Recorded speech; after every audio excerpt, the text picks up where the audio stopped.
विश्व प्रसिद्ध बांके बिहारी मंदिर की सुप्रीम कोर्ट द्वारा गठित हाई पावर कमेटी ने कई महत्वपूर्ण निर्णय दिए हैं। इस महत्वपूर्ण निर्णय के साथ बांके बिहारी मंदिर में जहां एक और वीआईपी कल्चर खत्म होने जा रहा है, तो वही चल अचल संपत्तियों का ब्यौरा जुटाने की भी बात इस कमेटी के द्वारा आदेश दिए गए हैं। हमारे साथ बांके बिहारी मंदिर के सेवायत जुड़े हुए हैं। आचार्य प्रहलाद वल्लभ गोस्वामी हैं, ये इतिहासकार हैं, जो बताते हैं कि जो है बांके बिहारी मंदिर की जो संपत्तियों की बात करी जाए तो वृंदावन से लेकर पाकिस्तान तक फैली हुई हैं। आइए उनसे जानते हैं कि कहाँ कहाँ बांके बिहारी मंदिर की संपत्ति है, इसका मंदिर में उल्लेख है, कहाँ है। मंदिर के तोश खाने की जो बात करी जा रही है वो 54 साल बाद खुलने के आदेश हाई पावर कमेटी के द्वारा दिए गए हैं। इस खजाने में ऐसा क्या है, इस खजाने को लेकर तरह तरह की चर्चाएं वृंदावन में है। तो प्रहलाद वल्लभ गोस्वामी जी इसके बारे में संपूर्ण जानकारी देंगे। आपको गोसाई जी बताइए क्या मामला है, ये कमेटी ने जो आदेश दिए हैं तोश खाने को लेकर के, बांके बिहारी मंदिर की समिति को लेकर, संपत्तियों को लेकर के, तो इसके बारे में आप क्या जानकारी हमारे दर्शकों को देना चाहते हैं? बोलिए श्री हरदास बिहारी जी महाराज की जय। समस्त वर्गाला परिवार का हृदय से स्वागत। बिहारी जी महाराज जन जन के आराध्य हैं, उनके असंख्य भक्त हैं। 482 वर्षीय हमारे बिहारी जी महाराज माने जाते हैं। आज से 482 वर्ष पहले आपका प्रागट्य हुआ है। तब से लेकर अब तक उनकी सेवार्थ तमाम भक्त अपना तन मन धन अर्पित करते आए हैं। इसी के कारण से इस दौर में बिहारी जी महाराज की अकूत संपत्ति इकट्ठी हो चुकी है। हमारे शब्दों में वह अकूत है। तो उस संपत्ति में सबसे पहला जो विषय आता है वो है बिहारी जी मंदिर में मौजूद खजाना, जो कि पिछले 54 वर्षों से तो खुला ही नहीं है। ये खजाना वर्ष 1864 में वर्तमान 7वें मंदिर की स्थापना के समय बिहारी जी महाराज के विराजमान होने वाली जगह के ठीक नीचे बनाया गया।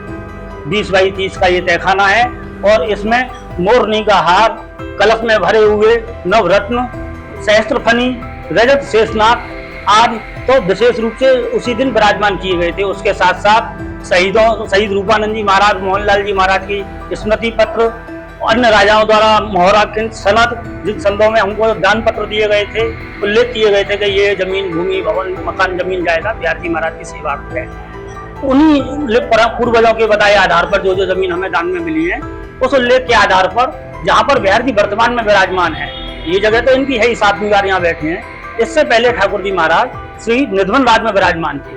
करीब 3 एकड़ की निधवन राज की भूमि हमें राजा मान सिंह, जयपुर के राजा ने दान में दी थी, स्वामी हरदास जी महाराज के दौर में। उसके बाद हरदास जी महाराज को हरदासपुर में भी 5 गांव दान में मिले थे, जिनका उल्लेख किताबों में दिया गया है। उसके साथ ही दिल्ली के फराज खाने में भी बिहारी जी महाराज का ऐतिहासिक मंदिर है।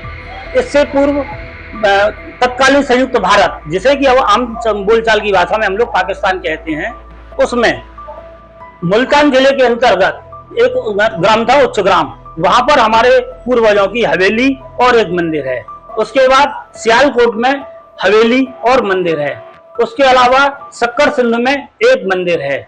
उसके अलावा मुल्तान में एक अलग से मंदिर है। इन सभी चीजों के प्रमाण प्राचीन समय से मंदिर कमेटी द्वारा प्रकाशित कथा हरदास बिहारी जी की कृपा कोर अभिनंदन ग्रंथ, स्वामी हरदास अभिनंदन ग्रंथ, जो सबसे ज्यादा प्रचारित है, और एक इतिहासकार हैं बहुत नामी देश विदेश के, इरफान हबीब, उन्होंने इंग्लिश में बहुत अच्छा इतिहास लिखा है, ब्रजभूमि इन मुगल टाइम्स। उसमें भी उन जमीनों का उल्लेख दिया गया है। उसी जमीन में हमें ये बताया गया है कि मुगल सम्राट अकबर ने 1594 ईस्वी में अपने फरमान के जरिए स्वामी हरदास जी महाराज को श्रीधाम वृंदावन और राधा कुंड में 25 बीघा जमीन का दान किया था, जो यहाँ से लेकर विद्यापीठ चौराहे तक स्थापित है। उसके अलावा शेष भाग राधा कुंड में है। उसी पर आज भी बिहारी जी महाराज का मंदिर बना हुआ है। देखिए, यहाँ आचार्य प्रहलाद वल्लभ गोस्वामी जी ने आपको बताया कि बिहारी जी की संपत्ति यहाँ से लेकर पाकिस्तान तक के साथ हर पर किस तरीके से फैली हुई है। यहाँ अलीगढ़ के हरिदासपुर में संपत्ति के बारे में भी आचार्य प्रहलाद वल्लभ गोस्वामी द्वारा जानकारी दी गई है। तोश खाने को लेकर के जो सवाल थे वो भी जो है प्रहलाद वल्लभ गोस्वामी द्वारा स्पष्ट किए गए हैं। वृंदावन से तुषार चौहान की रिपोर्ट।